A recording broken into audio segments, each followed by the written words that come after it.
Chapter 5 Descent. The cold air around the hollow churned with energy as Emily descended, each step echoing louder than the last. She had never felt the fire within her roar so violently, not with fear, but recognition. This was its birthplace. Flames curled faintly along the blackened stone walls. They weren't hot, but alive, twitching like nerves exposed to air. The crystals jutting from the walls hummed with pulses in sync with her heartbeat. Maurice's voice rang in her mind. You don't resist the fire. You become it. Deeper still, the light above faded. The tunnel narrowed, pressing closer. Emily reached a chamber lined with carvings, symbols burned directly into the rock, spirals, eyes, the shape of a woman with fire for hair. And then, whisper. Elara. The name came from her lips, but it wasn't hers. It belonged to the blood. A figure stepped forward from the shadowed wall, fluid and flickering like a memory caught in a flame. Elara's presence was more defined now. Her skin shimmered darker, her eyes twin vortexes of void. You returned, Elara said. The gate knew you would. I didn't come to open it, Emily said. I came to stop you. Elara's head tilted slightly. You misunderstand. This gate isn't mine. It's yours. Your ancestors built the altar with their own dead. I only stand at the threshold. Emily raised her hands. Flame crackled along her arms, wild and erratic.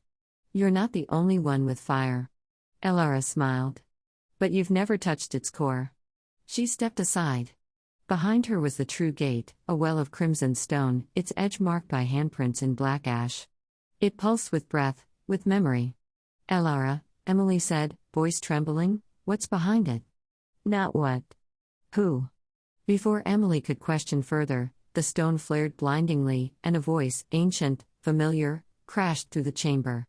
Help me. Emily staggered back. The voice was Carrie's. Above ground, Aaron watched as the data spikes ruptured his instruments. She's not alone down there, he whispered.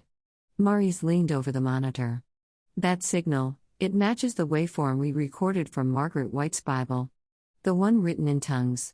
Kyle's eyes were wide. Is she talking to Carrie? No, Maurice said. She's hearing what's trapped with Elara. In the chamber, Emily pressed her hand to the stone. Images surged through her, Carrie drenched in blood, Margaret screaming scripture, the firestorm at the prom, then, earlier.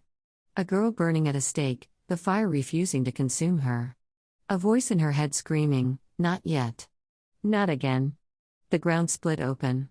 Emily fell to her knees as raw power blasted through her, overwhelming, ancient. Her fire tried to lash out, but something else contained it, a second presence within her. Who are you? Emily whispered. A second voice answered from within her own throat. We are the first. Elara stepped forward, not with hostility, but reverence. You carry her too, she said. Sarah Redstone. Emily blinked. That who is that? Elara lowered her head. The first flame. The origin of the bloodline. Erased from history. But never extinguished. A blast sounded above. Dust rained down. She's waking, Elara said. And you must choose. Will you be vessel, or sacrifice? Emily struggled to rise. Neither. At the church, Aaron ran toward the trapdoor. We have to pull her out. Kyle held him back. It's too late. Look. On the walls, the chalk markings drawn by Maurice began to glow, rearranging into new sigils. The map of Chamberlain pulsed. And from its center, a spiral of fire erupted. Something's breaking through, Maurice said. Emily stood in the eye of the spiral now, a storm of fire and stone swirling around her.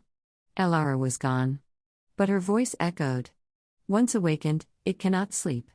And beneath Emily's boots, the floor gave way.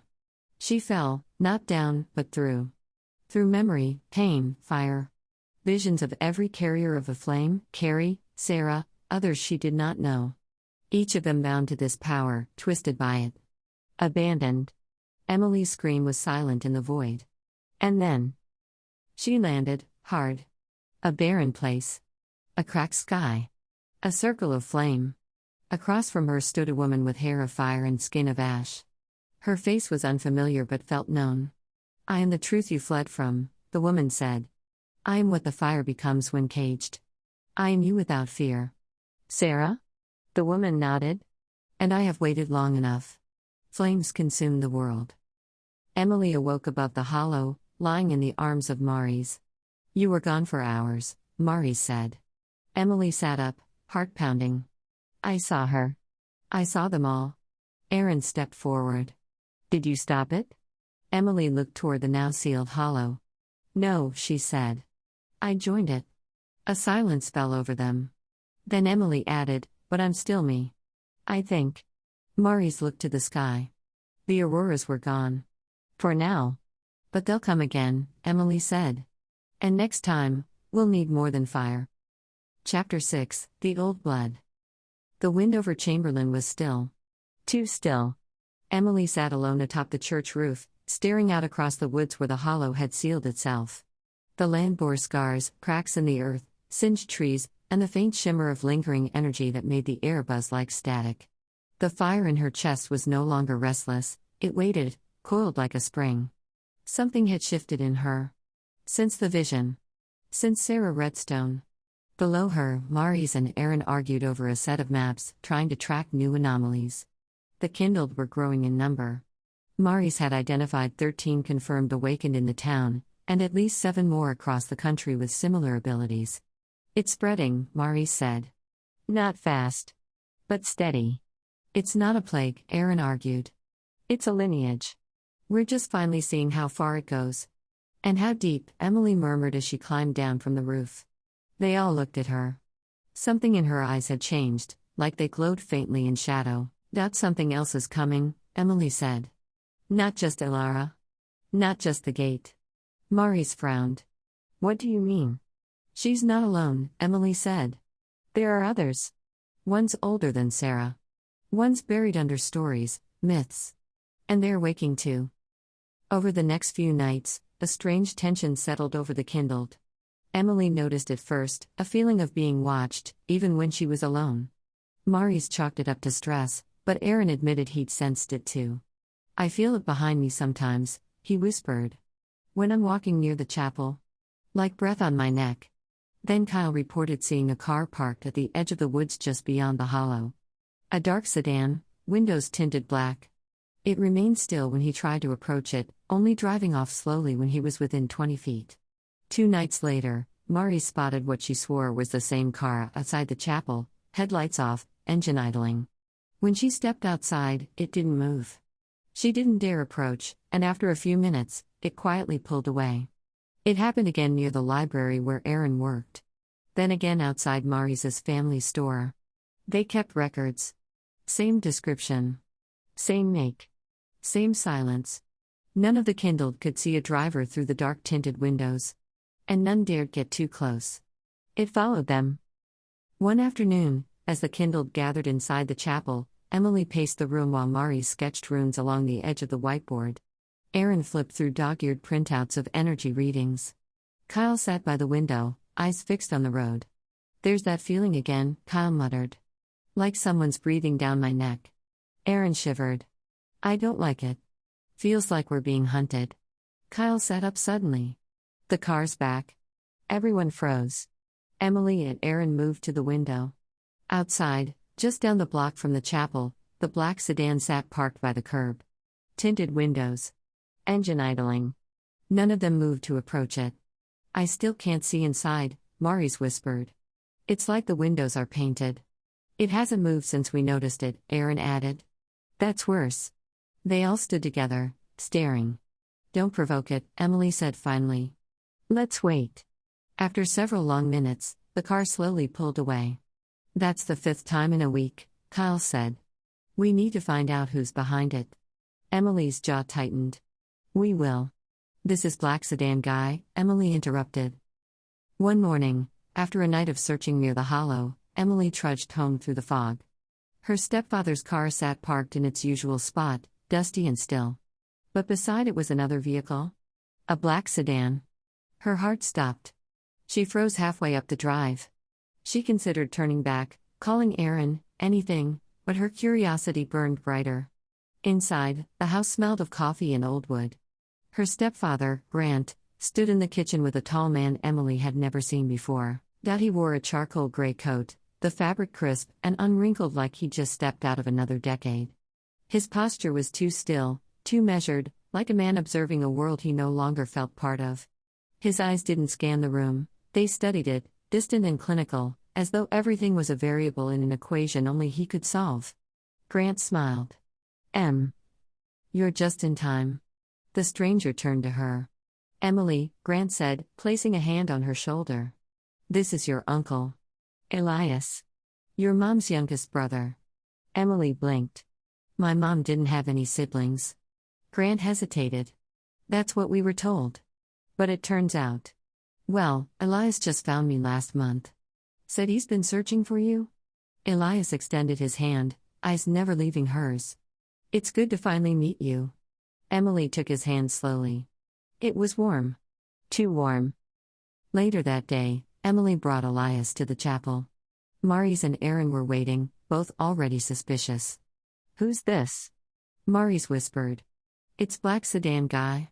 Emily answered. Elias didn't deny it. Instead, he smiled and removed a small, pale book from inside his coat. "I was watching to make sure you were ready. And because I've been waiting a very long time for someone like Emily to be born." "You've been stalking us," Aaron said flatly. "I've been protecting you," Elias replied. "From what's coming?" "From what's already here." He opened the book. Symbols danced across its pages like firelight, never still. "This is the Codex Pyra," he explained. "Written by the first witnesses of Sarah Redstone's flame. It records not just names but events, fractures in the world when the fire flared too bright." "Carrie's massacre?" Emily asked. "One of many," Elias confirmed. "But it was different. She was a hinge. Her pain split the veil wider than most. And now, that tear cannot be mended." Maurice leaned forward. "So what do we do?" Elias smiled again. "We choose which fire to feed." That night, one of the kindled, Kyle, vanished. He left behind burned footprints and a message scrawled in ash. "The ash waits." Emily froze when she read it. "I saw her," she said. "In the vision. She stood in the circle of flame. She said she was me without fear." Elias looked grim. "She is not you. She is what the fire becomes when no will binds it. She is what Ilara serves." "So Ilara's not in charge?" Aaron asked. "No," Elias said. "She's a herald. And the ash is nearly here." Emily stood again at the hollow's edge. Though sealed, the land pulsed like a sleeping heart. She pressed her hand to the earth. "Sarah," she whispered. "Carrie. All of you. I need to know what I am." A single word burned into her mind: root. The following day, Elias guided them to an old farmhouse on the outskirts of Chamberlain. It had burned down decades ago, but the foundation remained. Beneath it, buried in layers of soot and bone, they found a staircase. And under the staircase, another gate? This one was smaller, less refined. A prototype. Elias called it the seed. "If the hollow is a mouth," he said, "this is its eye. It sees those who carry the flame." Emily approached. The stone glowed faintly. Her breath hitched. Inside the gate, another figure waited. Not Elara. Not Sarah. Not the ash. A child. Pale-eyed. Silent. Watching. And when Emily touched the stone, the child whispered, "You are the last gate. The blood ends with you." Emily stumbled back. Aaron caught her. "What did it say?" he asked. Emily looked at him, horror blooming in her chest. "That I'm not just part of the legacy. I am its end." In the distance, the sky cracked. A new aurora shimmered, black and gold, descending toward the woods like falling stars. Maurice stepped out of the church, shielding her eyes. "It started again," she said. Emily turned, heart hardening. "Then so do we."